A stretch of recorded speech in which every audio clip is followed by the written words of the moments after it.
Homeless news. We're doing an open topic tonight, and you might be asking yourself, if you're a prepper, why should I be watching this? Because, well, if you ever have to bug out, you need to know what's going on around the country, especially if you have to go long distances, go cross country, escape different types of either combat zones or whatever. You should probably know what's going on within the homeless community, and you should probably be pretty involved in the homeless community. But that's just my opinion. So if you're a prepper, go ahead, pull up a chair, make sure you hit that subscribe button, because what we're going to be talking about is how AI is going to be a disruptor. That is my topic for today.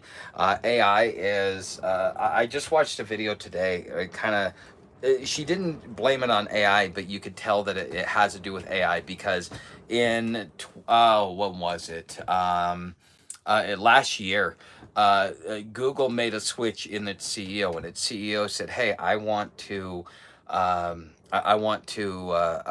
of make the change to AI." And so now we're starting to see it play out in how content creators are being affected, how it's affecting our money, and all this other stuff. All right, guys, I'm gonna pull up a seat. I was not planning on cooking dinner tonight, so I didn't make any plans or anything else like that. So for those of you that are showing up either post or after, I've got a few minutes.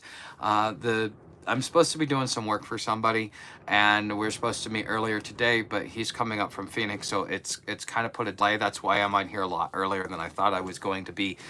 But just talking about AI, and what I've kind of been learning is that it used to be when you subscribe to somebody and you went into your subscriptions feed that you get to see their content. It doesn't work like that anymore, and that in large part has to do with AI.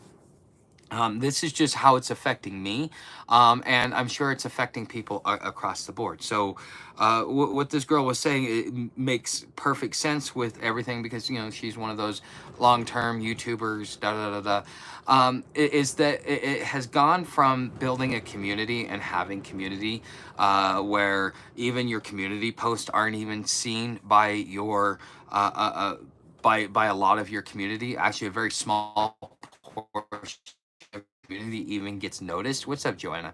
Gets noticed, or that you're either going live, or you got a new video, or you posted a new content, or you did this or you did that. And those are things that are important, especially when you're building a community, you're building a platform, you're becoming an influencer. And if it's taking that away, how do we as content creators, because a lot of you guys who are my regulars and who sit here and follow me, you guys show up, so I would not miss. Okay, what's up, DFH? Thanks, Joanna, much appreciated. So yeah, I mean, we got regulars in here that are in here just about every night, and we could have a lot more people here, but because the topics don't have the pizzazz to be able to hit the algorithm, or something along those lines, because I'm not doing some sort of mass hysteria or fear porn, it causes an issue for content creators that are just trying to eke out. I do educational. I don't need to make you afraid. I'm trying to educate you so that you can have a better handle on whatever situation that we're talking about, whether it be homelessness or moving off the streets, whether it be preparing to get on the streets or preparing to get off the streets. There's a lot of different ways. This message is held for review. Okay. Okay, here we go. We got our first troll. Nice. But it's taking away from community. So what it's now forcing the it's now forcing the it's now forcing the content creator off of their platform, because if this was the way in which we were going to make money, how do we make money if it's hurting us, unless we're doing like fear porn? And which is probably why prepping is starting to be an up and coming topic, because part of becoming a prepper is you come from a place of fear. It's, some people call it Chicken Little syndrome. Okay. Tuck, you looking good. Thanks, Joanna. But if you guys that are invested in this community, that are invested in watching this content, we're gonna have to figure out a way to be able to keep ourselves together. One way that I know that you could do it here on YouTube is to and when it says personalized, that means the algorithm is serving you up what it thinks you should see, what it thinks that you want, versus all. So when you just subscribe to somebody, the way it's working now is that the way that when you're just subscribed to somebody, you're not getting all of their content. You're not getting a choice, especially when you go through your subscriptions feed. So when I get on YouTube, I go over to my subscriptions feed because I chose those content creators because that's why I came on YouTube to watch in the beginning. And I presume that you guys do the same thing. But now the way that it's doing is it's just giving you an echo chamber. It's giving you an echo chamber that is not going to be beneficial to you in any form or fashion, because it's not going to allow you to be open to alternative ideas. You will have to, reset your browsing history every so often and stuff like that, just to be able to keep away, because the AI is the way that it's working and the way that it's doing its algorithm is it's influencing. It can influence a war. It can influence civil unrest. It can influence panic. It can influence just civil unrest. It has the ability to be very dangerous, because what we've done is we've put it in charge of our ability to be able to make decisions, because we're hoping that it's able to use the programming versus the human error to be able to go out and serve a user up a better experience. But what are they really doing? They're not serving up the user a better experience.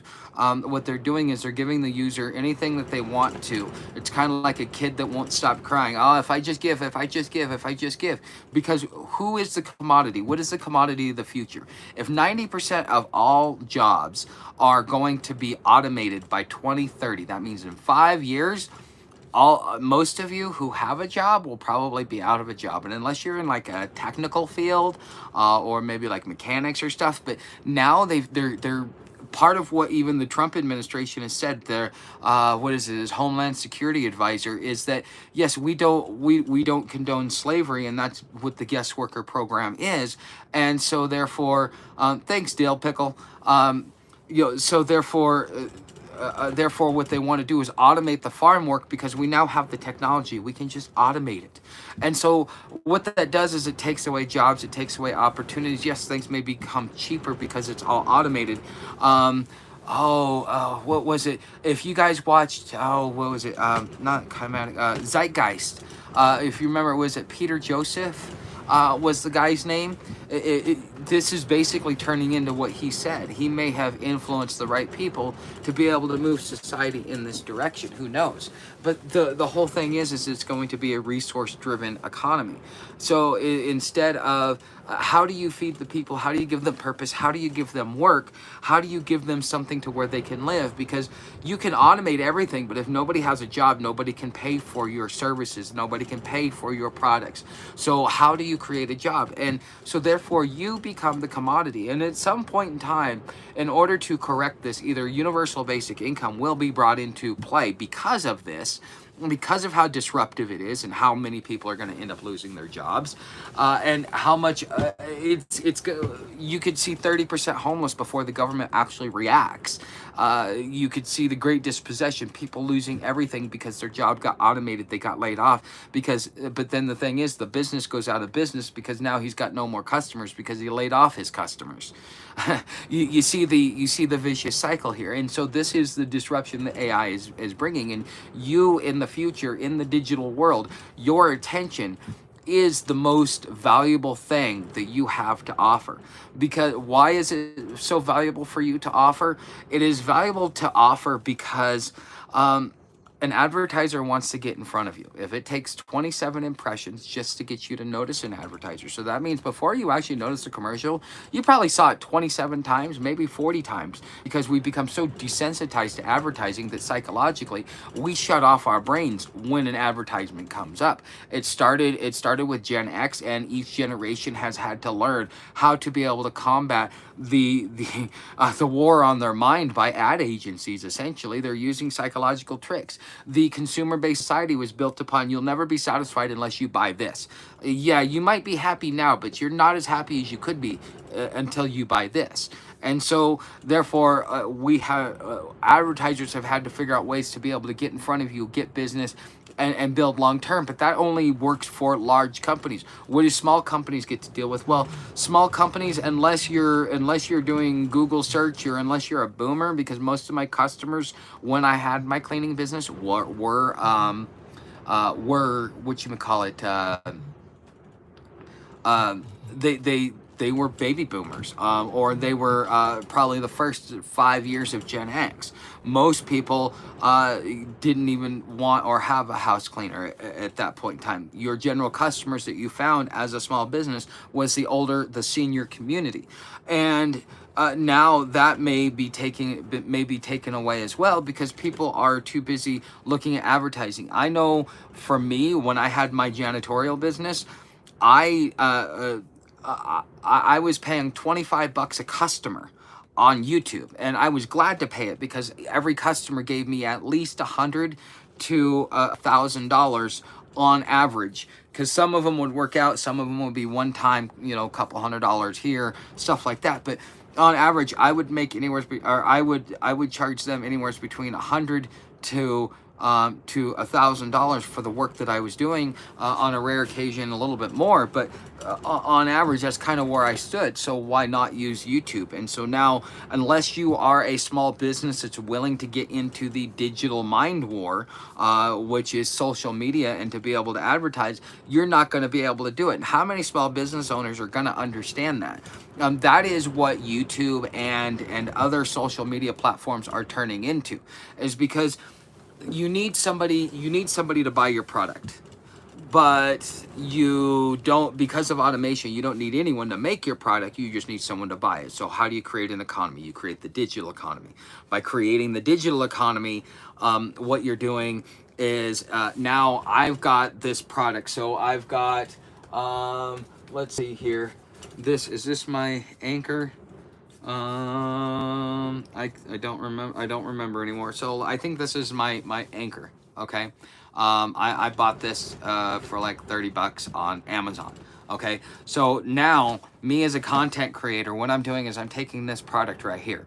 And in order for me to make money, I got to sell that product. And so you might be doing something else within the digital economy, whether it be accounting or other things that AI just cannot do at this point, or just that you still have to have the human eye on it.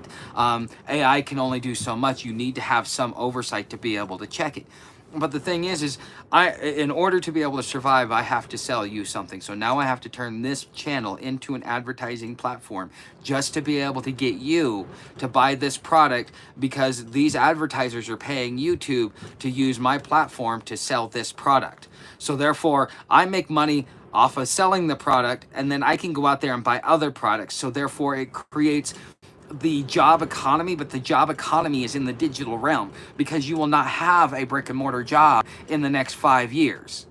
Okay. And then you have AI that's interfering because, all power blocks are horrible except for this one. So now I've got to sit there and dog on the competition. Not even really, unless I'm like an authority on power. All I'm doing is just, I'm hawking cheap products from China that are being created through automation, so that it can be shipped. So we no longer need storefronts, so that I can buy this and tell you how great it is and how crappy everything else is because I like this. Now, me personally, I don't do that. I don't agree with that. I'm not willing to compromise my overall integrity just to be able to make a buck. I would rather end up in the fetal position in a ditch, wishing I had something to eat, than to compromise my integrity. At least not on that level. There might be some other things I'd be willing to do, like the Polk Street Shuffle, but I would never want to use my reputation as a way to be able to sell cheap, inefficient products. You guys notice that the stuff that I do talk about that I tell you, hey, it's cheap, but this is what homeless use. Other things I get, this is good. I really like this. This is a permanent thing. So Anchor is a permanent brand that I buy, and anytime I want to buy something. So even these cords right here, they're all Anchor, because I like and I trust Anchor, and I think it's a great it's a great company. And I was turned on to them by a subscriber that bought me some Anchor products, and I just fell in love with them. And so therefore I say, hey, if you want an Anchor product, the links are down in the description. Then I am able to honestly and through being able to keep my integrity because I'm using my reputation that I'm building. And I think that content creators in the future, that will be the difference between the ones that survive and that don't survive, is because the ones that are authentic and just be like, look, this is what I use, this is what I like, this is why I like it, this is why it fits my needs, this is what I'm using it for. Well, hey, I've got something similar, so yeah, I'm going to, if you're using that product on a regular basis, then I'm going to buy it. But essentially, as the jobs get automated, if we don't create if the digital, whoever decides to move over to the digital platform will be the ones that survive moving forward. So this is why I talk about moving into the digital economy, because if you don't,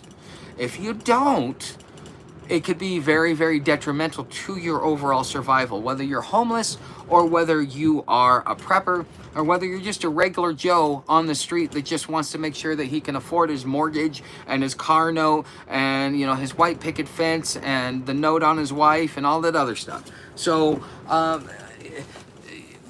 the digital economy is going to be where the average person gets to survive what's coming. Because this is going to, in future generations, they will call this the AI apocalypse, okay? Because that's really what this is. And so that might even be the title of this, just so that, you know, because we need the hysteria, because that's the only thing that's going to push you out. And so if you're dependent on views or you're, you know, other things, but see, in the digital realm, you also have other things to offer. I've got 25 years of being chronically homeless. Being chronically homeless for 25 years gives me an opportunity to, it gives me an opportunity to educate those who want to know how to either survive homelessness, prepare for homelessness, or who are prepping for SHTF. I mean, you can come on over to Patreon. It's $50 a month. You get specialized content that's just for you. It'll be based upon the questions and stuff, so that we can create a knowledge base, and that's what you're paying $50 for, plus to get to talk to me an hour a month and get my input, my advice, my opinion on what it is that you're planning, so that, you know, you can know if you're going in the right direction or if you're just doing something that's futile. Because most preppers, it's all in theory. There's very little real practical application. And, you know, yeah, I'm going to be doing a video on something like this for next week. So let me go through, look at comments, and then I got to get off here because he should be here shortly. Rich don't care. They don't know. They're being told that they're doing great things because of all the things that their foundations do, because their little minions want a job. Okay. People are more likely to buy from those who they know or find inspiration from. Yes, that's true. Lots of incentive from states for tech companies to build futuristic cities. Yeah, I mean, look at some of the tech hubs. Look at Cincinnati. Portland has a nice hub in Portland, Oregon. There's one in Seattle and LA, but those are vulnerable. You got one in Chicago, but that one's vulnerable. You've got relay hubs that are tech hubs, because there's a myth out there that they predetermined that there would be 9 mega cities and we would all be forced into them, and it might be the digital economy that forces us in there, unless we can figure out ways to live out here. But that's probably where Elon Musk and his Starlink will probably come in handy. Okay, reminds me of the patent McDonald's has for commercial that makes you yell McDonald's for it to go away. It's real. Look, oh, I gotta check that out. Typical. If you see this, let me know if $10 will help you. I want to donate if I can. Yes, Eric, $10 would help. You can do it through my website. You can do it through my Cash App. You can do it through my PayPal. It's all down in the description. Okay, for example, homeless people watching are more likely to buy a sleeping bag whenever they see their favorite channel using them. You know, I could definitely see that. You know, the gear that you have that works. I mean, I even follow part of me following Yard Buzzards is I'm kind of seeing how they handle their dogs on rails, because it gave me ideas on how to be able to work with Sam. So, okay, yes, DFH, thank you. I have free healthcare. I'm going to therapy. I got food stamps. I haven't had a job or a car in 6 years. Are you on disability? Eric, you have your self-worth. Okay. I'm also 33 and I like to do good work by I'm realizing people rather suffer than flourish. If you watch the video I did over on the other channel, not this one that was released, no, actually the one that was released yesterday, because the one that's released tomorrow is about attachment. But it talk about self-love, and if you listen to it, you understand why society is the way it is as far as the hate and everything else like that. Profit is important, but expense providing okay. Unfortunately, the majority of people will not adapt this. Yes, well, that's why you have people like me that are sounding the alarm. But so many people, there was somebody who made a comment, and I couldn't help myself. I had to call him a Luddite. Because for those of you that don't know what a Luddite is somebody who refuses to evolve with technology. No, I'll never have a cell phone. I want a landline only. Even when landlines go wrong, I can't have that's a Luddite. The Amish would be considered Luddites. Okay, so yeah, I use that word today. You can't be a Luddite.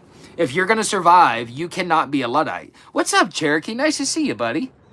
What you recommend for us to be ready? What's coming should focus more in technological economy or more of a survival case.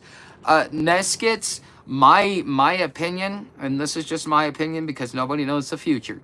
My opinion is your best bet is to build a digital footprint and get something in the digital economy, because the one thing that kept me alive and going while I was homeless was my YouTube channel. If it wasn't for the digital economy being able to support me while I went and I did my thing and I did what I needed to do to get my views, to get monetized, to move to a point where I could finally buy a piece of land, okay, you got to get in the digital economy, because that will allow you to buy food when you need to buy food. And always make sure you have at least $100 cash on you if you're traveling. Because there's places that their card machine goes down or something like that. If you don't have $100 cash, you may be either out of gas or out of food. So, okay. Have you considered growing San Pedro cacti contains? I don't know, Matthew. I don't know a lot. No worries, Eric. You could maybe grow, why you cut your hair? Because I don't like long hair. I'm cranky the longer my hair gets. Okay, I'm working on therapy. My therapist said today I had schizophrenia, so as much as I want to help everyone for free, I need to focus on me and not being overly nice or sensitive. Yes, Eric, you'd probably benefit from what I'm doing over on Your Personality HQ. You should come over there and check it out. I have alternative views on schizophrenia. But it completely contradicts a lot of Christianity. So I'll say this in brief, because then I gotta get off here. But so from some of the stuff that I've read is that, okay, if you're not Christian and you understand the constant rebirth or the constant life death, you'll be back soon. Okay, you don't just get one life. I think it's foolish for anybody that thinks that you can get it all right in one life. It takes many lifetimes just to get a tiny little piece of getting it right, and it's gonna take a million lifetimes to get everything right. But anyways, with that being said, if you go along that philosophy, that line of thinking, then you would be able to see that schizophrenia is actually a tear in the psyche caused from trauma. This is something that the federal government and the CIA and some of their black projects, this is some of the things that they were doing to people as part of their mind programs that they were doing. There's historical documentation. Most of it probably came because of the Church Commission in 1976. But we found out, like MK Ultra and all those other programs, because the government was forced to be transparent because it lost so much trust, due to RFK, JFK, and MLK. Okay, but the thing is what you're hearing in those voices are supposedly, from what I've read, is the voices from your past lifetimes. Now, I've talked to a couple other people who said that they were schizophrenic, and when I had that conversation with them and saw them a few days later, they refused to talk to me. Because the thing is most people, because my uncle, he suffered from schizophrenia. He was essayed in boot camp by a bunch of guys. And so, yeah, he came out, yeah, he used to punch the TV. So schizophrenia has always been very near and dear to me because, my uncle, I could see how much it destroyed him. I mean, it was horrible to watch, and and so that's why I'm keen on that. But yeah, I've said that to people, and generally they don't talk to me. But most people that are schizophrenic end up being told that that it's the devil and that they're possessed and all this other stuff, which creates self-hate and self-guilt and just self-deprecation. And when you do that to an individual and they have that low of an opinion of themselves, they're always going to be at dis-ease. They're always going to have problems. So yes, you are, Jeremy. My girlfriend's husband was SA in the army also. Yeah. Well, some people, everybody deals with trauma differently. I don't hear stuff. I see stuff when I sleep or I get put in trances. You might want to see if somebody hypnotized you when you were younger.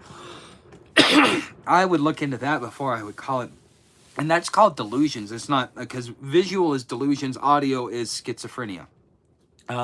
They call it like schizo delusion, disorder or something like that. But anyways, guys, thanks for being here. I will see you tomorrow, same bat time, same bat channel, as long as everything goes well tonight. Thanks for being here, and I will see you guys in the next live stream.